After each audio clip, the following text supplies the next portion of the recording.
हूं Iran Israel युद्ध के बीच एक बड़ा फैसला डोनाल्ड ट्रंप ने किया है।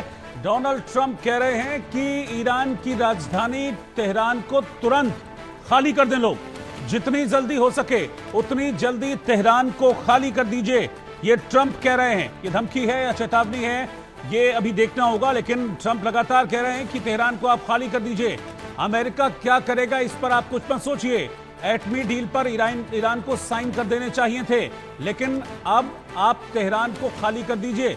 और मैं आपको यह बता दूं कि डोनाल्ड ट्रंप कनाडा में थे G7 के लिए, लेकिन लौट आए वापस अमेरिका और कह रहे हैं कि तेहरान को खाली कर दीजिए। अब ट्रंप के अचानक इस दौरे को छोड़कर वापस लौट जाने को कई तरीके से देखा जा रहा है। ये भी लोग मान रहे हैं कि G7 में जिस तरीके से पूरा सपोर्ट इजराइल को दिया गया और कहा गया कि इजराइल जो कर रहा है वो ठीक है, ईरान जो कर रहा है वो गलत है और ईरान को न्यूक्लियर हथियार बनाने का कोई भी हक नहीं है, ईरान को न्यूक्लियर वेपन, न्यूक्लियर हथियार नहीं रखने चाहिए। तो इस पर G7 देश भी एक साथ हैं और अब ट्रंप ये कहते हैं कि तेहरान को खाली कर दो। इसका क्या मतलब निकाला जाए? इसका मतलब सीधे तौर पर मुझे लगता है यह है कि अब तेहरान पर और बड़े अटैक्स होने वाले हैं। इस बीच एक और डेवलपमेंट यह भी है कि भारत के दूतावास ने भी कह दिया है अपने लोगों को कि आप तेहरान छोड़ दीजिए और सुरक्षित जगह पर चले जाइए। यानी कि यह माना जा रहा है कि आने वाले दिन में हो सकता है आज ही की रात इजराइल की तरफ से और जबरदस्त बमबारी तेहरान पर हो, क्योंकि इजराइल की तरफ से यह बिल्कुल स्पष्ट कर दिया है कि ये जंग अब रुकेगी नहीं जब तक खात्मा नहीं होता है। ये जंग रुकने वाली नहीं है। और इजराइल ने पहली बार, दूसरी बार परमाणु रिएक्टर पर अटैक करके परमाणु का जो बेस बनाने की कोशिश कर रहा था ईरान, उस पर अटैक करके इजराइल ने अपनी मंशा को जाहिर कर दिया। और अब ट्रंप भी ये कह रहे हैं कि तेहरान खाली कर दें लोग।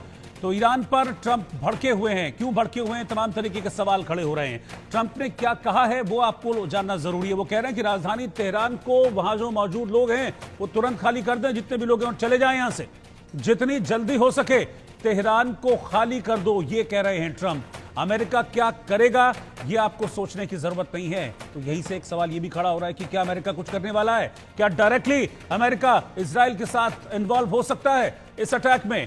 वो साथ ही साथ ये भी धमकी दे रहे हैं डोनाल्ड ट्रंप की एटमी डील पर ईरान को साइन कर देने चाहिए कि वो एटम बम नहीं बनाएगा। ये ईरान को कहना होगा, इस डील को साइन करना होगा, वरना जरूर कुछ होगा। वो कह रहे हैं कि अगर डील नहीं होती है, साइन नहीं करते हैं ईरान, तो फिर कुछ ना कुछ जरूर होगा। ईरान को 60 दिनों का समय दिया गया, लेकिन ईरान ने इस पर साइन नहीं किए कि वो एटम बम बनाने के प्रयास नहीं करेगा। और अगर अब भी ईरान इस कॉन्ट्रैक्ट पर साइन नहीं करता है तो फिर आप समझ लीजिए कुछ भी हो सकता है, कुछ ना कुछ जरूर होगा।